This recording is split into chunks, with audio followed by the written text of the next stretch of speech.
Grade beam দিতেই বাড়ির মালিকের 5 লাখ টাকা ক্ষতিপূরণ দিতে হলো। আসসালামু আলাইকুম। আমরা যে এখানে বিল্ডিংটা তৈরি করতেছি, এই বিল্ডিংটা তৈরি করতে এখানে আমাদের মহাজনের কিন্তু 5 লাখ টাকা ক্ষতিপূরণ দিতে হয়েছে। কেন দিতে হয়েছে? এই ধরনের বিপদের জন্য আপনারা কেউ না পড়েন, তাই বিস্তারিত আপনাদেরকে আমি আজকের ভিডিওতে দেখাবো এবং জানাবো কেন বাড়ির মালিক 5 লাখ টাকা ক্ষতিপূরণ দিল, এই সিচুয়েশনে কেন পড়লো। কারণ আপনারাও এই ধরনের সিচুয়েশনে না চাইলেও পড়তে পারেন। কারণ আপনি হয়তো মনে করতেছেন আমি পড়ব না, অবশ্যই পড়তে পারেন। আপনারা দেখতেছেন এই বিল্ডিংটা কিন্তু ফাউন্ডেশন দেওয়া হয়েছে, কিন্তু এখানে কিন্তু পাইলিং করে ফাউন্ডেশন দেওয়া হয়েছে। কিন্তু এই জমিটার সমস্যাটার কারণে কিন্তু এই বিল্ডিংয়ের ডিজাইনের সমস্যা হয়েছিল, হওয়ার কারণেই ক্ষতিপূরণটা দিতে হয়েছে। কারণ এখানে যে বিল্ডিং হচ্ছে, এই জমিটা সামনে একটু ওসার সাইড আর পিছন দিকে একটু চাপা সাইড ছিল, এই অনুযায়ী ড্রয়িংটা করা হয়েছিল। সেই সময় কিন্তু এখানে পাইলিং করে নেওয়া হয়েছে। তা পাইলিং করলে তো ফাউন্ডেশন তো সরানো যায় না।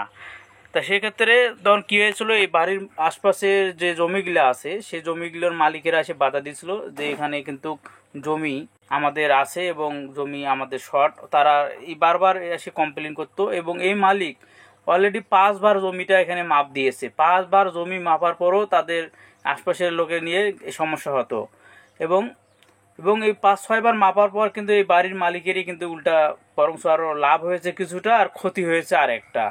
যেমন এখানে ক্ষতি আর লাভ বলতেছি, এই বাড়ির মালিক এই জমিটা যখন প্রথম অবস্থায় বিল্ডিং করতেছিল, মানে পাইলিং করছিল, সেই সময় কিন্তু অল্প জায়গা ছিল।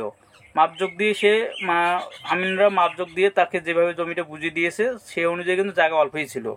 কিন্তু পরবর্তী সময় এখানে আরও 3-4 বার যখন মাপ দেওয়া হয়েছে, তাতে কিন্তু এই জমির মালিক পাইলিং দেওয়ার পর আরও জমি 3 সাইডে জমি পেয়েছে। 3 সাইডে মানে 2 সাইডে জমি পেয়েছে 4 ফিট করে, আর পিছন সাইডে জমি পেয়েছে 1 ফিট। তাহলে সেখানে মানে 3 সাইডে সে জমিটা পেল। আর এখানে কিন্তু পাইলিং দেওয়া তো দিয়ে দিয়েছে, সেক্ষেত্রে কিন্তু ফাউন্ডেশন ছড়া যাচ্ছে না, কিন্তু এর উপরেই কিন্তু এই বিল্ডিংটা তৈরি করতে হবে। পাইলিংয়ের উপরে যখন কলমগুলো তৈরি করা হয়েছে, ফাউন্ডেশন দেওয়া হয়েছে, সেক্ষেত্রে উপরে বিম বিম দিতে হচ্ছে এক্সট্রা আলাদাভাবে। কারণ এখানে এই গ্রেড বিমের উপরে ডিজাইনটা আলাদাভাবে এখন করতে হচ্ছে, কারণ আগের ডিজাইন আর এখনকার ডিজাইন এক হচ্ছে না, তাই ডিজাইনটা চেঞ্জ করতে হচ্ছে। ডিজাইনটা চেঞ্জ করতে কিছু খরচ, এবং এখানে যে কলমগুলো দেওয়া হয়েছে, কলমগুলো থেকে বাড়তি এক্সট্রা করে আরও বিম দিতে হচ্ছে। এই যে দেখেন এখানে জোড়া জোড়া যে বিমগুলো দেওয়া হয়েছে, এই জোড়া জোড়া বিমগুলো এখানে ক্ষতিপূরণ দিতে হচ্ছে বাড়ির মালিককে। যেখানে একটি বিম দিয়ে সোজা স্ট্রেটভাবে বিল্ডিংটার ডিজাইন সুন্দর থাকতো স্কোয়ার হিসাবে, সেখানে কিন্তু এই গ্রাউন্ড ফ্লোরের এই বিম দিয়ে এখন স্কোয়ারভাবে বিল্ডিংটা তৈরি করতে হচ্ছে। কারণ এই স্কোয়ারভাবে করতে এই এখানে ডবল বিম দিতে হচ্ছে, এই কারণে তার এখানে অনেক টাকা ক্ষতিপূরণ হচ্ছে এবং ইটের ওয়াল গাঁথনি করতে অনেক টাকা ক্ষতিপূরণ হয়েছে। বিল্ডিংটা পুরো এখন স্কোয়ার করতে গেলে তার অনেক টাকা এখন এখানে ক্ষতিপূরণ লাগতেছে। কারণ প্রথম অবস্থায় যদি জমিটা ঠিক থাকতো এবং স্কোয়ারভাবে জমিটা পাইতো, তাহলে কিন্তু তার স্কোয়ারভাবে একটা সুন্দর ডিজাইন তৈরি করে কিন্তু এখানে এই বিল্ডিংটা উনি করতো, তাতে কিন্তু ওনার এই ক্ষতিপূরণগুলো দিতে হতো না। দেখছেন এখানে যে বিমগুলো দেওয়া হয়েছে, 3টা বিম 3 সাইডে চলে গেছে, কোনোটা বিমের কলমের সঙ্গে সংযোগ নাই, স্ট্রেটভাবে বিমগুলো দেওয়া নাই। বিমগুলো কিন্তু এক কলমের বিম আর বিমের সঙ্গে সংযোগ দিয়ে হয়েছে, এবং বিম থেকে বিম হয়ে সোজা কলমের মাঝ দিয়ে এসে স্ট্রেট থাকবে সেটা কিন্তু হয় নাই। এখানে একটা জগা খিচুড়ি অবস্থা হয়েছে, যে বিল্ডিংটা তৈরি করতে যে বিমগুলো দেওয়া হচ্ছে, বিমগুলো প্রায় বলতে গেলে একটা জগা খিচুড়ি অবস্থা।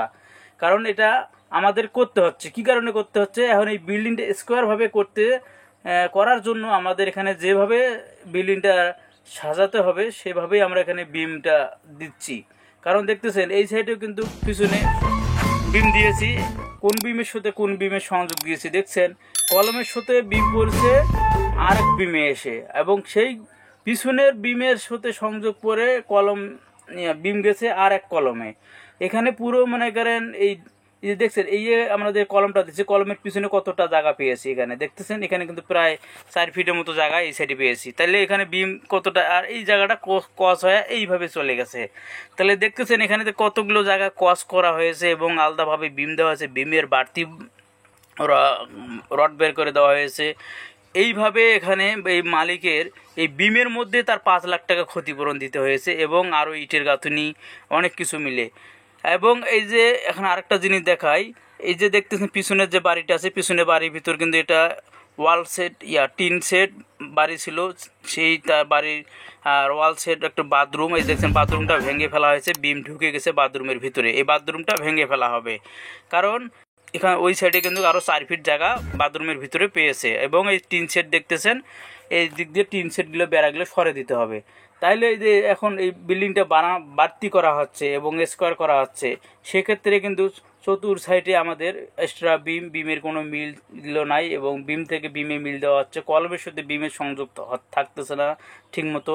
এই কারণে এখানে এই বিল্ডিংটা একটা জয়া খিচুড়ি অবস্থা হয়ে গেছে। তা যাই হোক, এখানে আমরা বিল্ডিংটা যেহেতু 6 তলা হবে, এখানে যেভাবে প্রোডাকশন দিয়ে আমাদের বিমগুলো তৈরি করলে এই বিল্ডিংটা মজবুত হবে, সেই ব্যবস্থা আমরা করতেছি এবং পুরো বিল্ডিংটা স্কোয়ার করার জন্য। তা আমি বলতে চাচ্ছি এটাই, যা আপনারা এই সাইডেও দেখতেছেন 4 ফিট আমরা কিন্তু বিম বাড়তি রেখে দিয়েছি, আপনারা দেখছেন এই সাইডেও জায়গা পেয়েছে, পিছন সাইডে জায়গা পেয়েছে, এবং মানে 3 সাইডে জায়গা পেয়েছে। আর 3 সাইডে জায়গা পাওয়ার কারণে এই বিল্ডিংয়ের মালিকের এই ক্ষতিপূরণটা দেওয়া আছে। এটা কিন্তু রাস্তার সাইডে একটা, ফ্রন্ট সাইডে একটা বিল্ডিং, খুব ভালো জায়গায়। তো যাই হোক, আপনারা যারা এই ধরনের জমি যদি কিনে আপনারা বিল্ডিং করেন, অবশ্যই এই চতুর সাইডের মালিকের সাথে জমিটা ভালো করে মাপজোক দিয়ে, এবং জমির যে একটা ম্যাপ আছে, মানে নকশা আছে, নকশায় আপনারা আসি দেখবেন এই জমির আইলটা কোন সাইডে গেছে এবং কোন সাইডে আছে, সেই নকশাটা অনুযায়ী আপনার জমিটা মাপজোক নিয়ে আপনারা কিন্তু অবশ্যই বিল্ডিংটা তৈরি করবেন। আর যাদের পৈতৃক সম্পত্তি আছে, তাদের হয়তো ভাই ভাই ক্যাসালগুলো লাগে যে আমার এই সাইডে ঢুকছে, আমার এই সাইডে জমি গেছে, এই জিনিসগুলো আপনারা অবশ্যই খেয়াল করবেন। এখানে দেখতেছেন আমাদের এই সাইডে কিন্তু এখন এই টিন শেড ওয়ালটা ছিল এই এই বিমের সঙ্গে, এখন এই বেড়াটা সরে ভিতরে চলে গেছে, ওই বাড়ির মালিকেরও ক্ষতি হয়েছে এবং এই মালিকেরও এই ক্ষতিগুলো হচ্ছে, যে এখন বিল্ডিংটা করতেছে। তো এই কারণে তাকে এখানে 5 লাখ টাকার মতো ক্ষতিপূরণ হয়ে গেছে। কারণ একটা বিল্ডিং তৈরি করতে গেলে শুধু বিল্ডিংটা তৈরি করে দাঁড় করলে হবে না, ভবিষ্যতে এই বিল্ডিংটি অনেক ক্যাসাল মধ্যে পড়ে যেতে হবে। বাড়ির মালিকের অনেক সৌভাগ্য যে এই বিল্ডিংটা করা, মানে গ্রেট বিম পর্যন্ত তার এই আমরা ভালো করে দিতে পারতেছি, তার আগে জমিটা সে সঠিকভাবে পেয়েছে। এই কারণে না হলে এই বিল্ডিংটা যদি আরও আমরা তৈরি করে ফেলতাম, তখন যদি এই সমস্যাটা হতো, তাহলে তার আরও কত ক্ষতিপূরণ হতো, বিল্ডিংয়ে ভেঙে ফেলতে হতো, নাহলে জায়গা কিনতে হইতো, মানে বিভিন্ন একটা সমস্যার মধ্যে আরও পড়তো। যাই হোক, তারপরও তার এখানে বিমের মধ্যে দিয়ে যাচ্ছে 5-4 লাখ টাকা খরচ করে এই বিল্ডিংটা এখন স্কোয়ারভাবে তৈরি করা হচ্ছে। তা আপনারা এই ধরনের বিল্ডিং যদি তৈরি করতে যান, তাহলে অবশ্যই এই জমি মাপগুলো সঠিকভাবে করে আপনারা বিল্ডিং করবেন, না হলে এই ধরনের সিচুয়েশনে আপনারা পড়তে পারেন, যাতে আপনার ক্ষতি হয় বিল্ডিংটি তৈরি করতে। এই বাড়ির মালিক এই জমিটি 5 বার মাপার পরও তার এই ক্ষতিপূরণটা দিতে হয়েছে, এই কারণে বললাম।